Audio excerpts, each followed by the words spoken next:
In this tutorial, I want to show you today how we can deal with replicates of experiments when we perform some replicate of some measurements, and in this case we are looking at continuous data, and we can use these replicates to come up with a summary.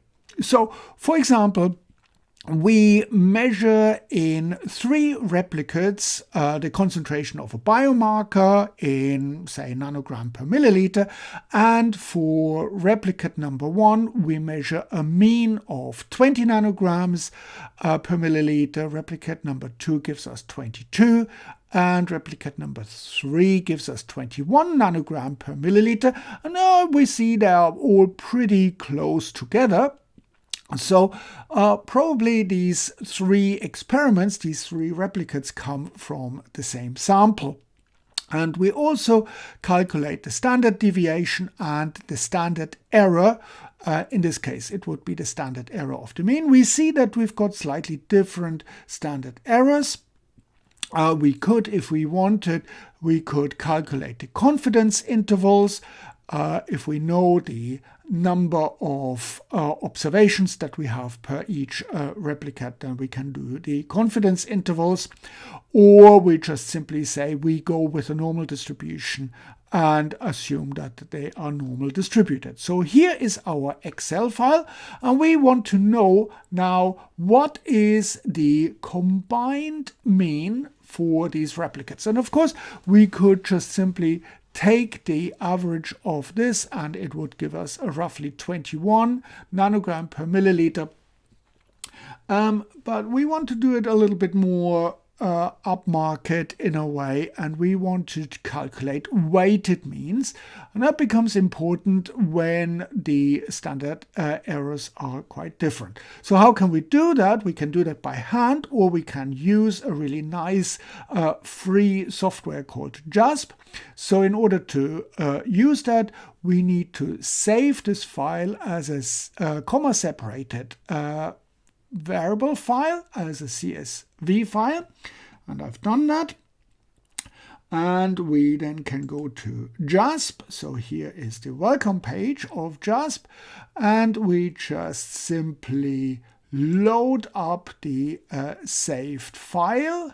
So here we've got, I saved it as repeat measures for CSV. So here is our file with our data here. Yes, we've got everything here.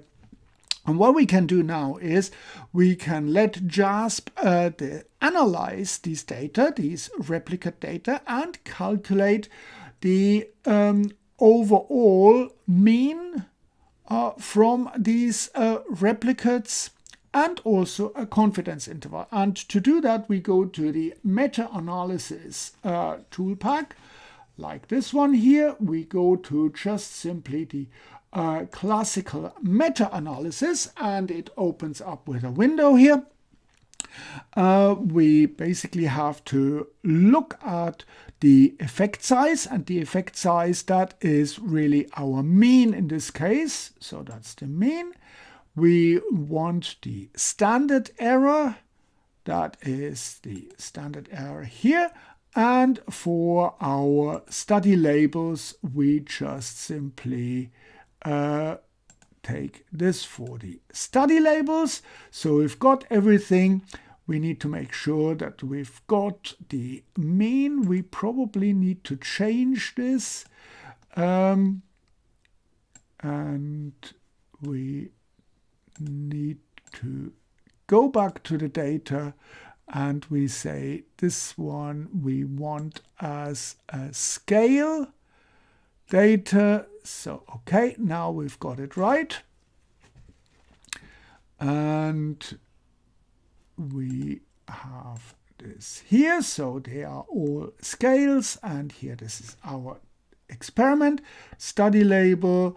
We go for a restricted maximum likelihood, but that's not what we really are terribly interested. We want a visualization, and we want the calculation of the data.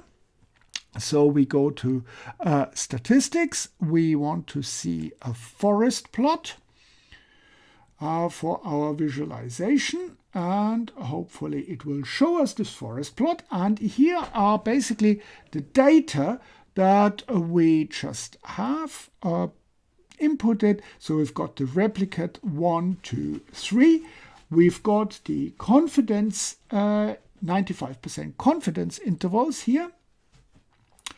And we see we've got, for the first one, confidence interval between 16.08 and 23.92.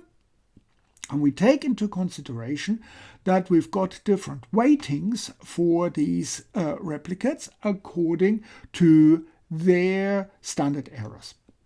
And most importantly, what we really are interested in is the summary. What is the sort of the mean of these means, and the program will calculate that, including a 95% confidence interval. So here we've got the summary. The mean will be 20.89. It takes into account the different precision and with this confidence interval that we have here at the bottom. So we can put these things together and basically say our repeat measurements give us a concentration of the biomarker of 20.89 nanogram per milliliter with this confidence interval. And that's quite useful. Of course, we need to check that we indeed can pool these replicates and put them together, and therefore this H-square value is very useful. This H-square value tells us whether our replicates are very heterogeneous, because if they are very different from each other, then we can't really put them together. This indicates that they come from different populations. An H-square value of 1 basically indicates that there is hardly any heterogeneity, and we see that because these error bars for the 95% confidence intervals, they are all very nicely overlapping and are even included in each other. So this is how we can do this calculation of replicates and combining these replicates into something meaningful, how we can do this in JASP. I hope this makes sense, and thank you very much for watching.